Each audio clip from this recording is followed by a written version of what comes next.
আজকে দুপুরের আইটেম হচ্ছে ডিম ভাজি, এখানে এটা হচ্ছে সিম ভাজি।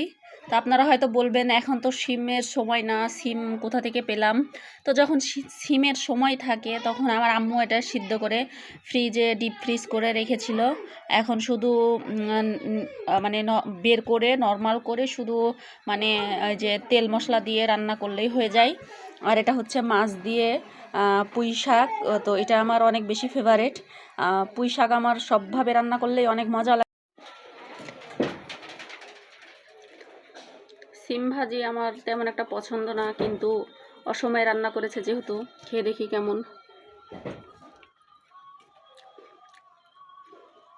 মাশাআল্লাহ অনেক সুন্দর।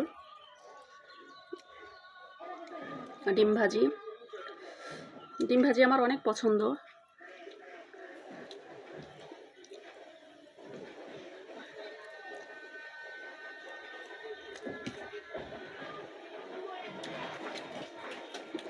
আর এই যে পুঁই শাক রান্না করেছে, এটা হচ্ছে কাঁঠালের বিচি আলু মাছ দিয়ে পুঁই শাক রান্না করছে, বেগুন। তো কাঁঠালের বিচি হয় তরকারির মধ্যে দিয়ে কে কে খান একটু জানাবেন। আমার বাসায় এরা সবাই পছন্দ করে, কিন্তু আমি তেমন একটা পছন্দ করি না।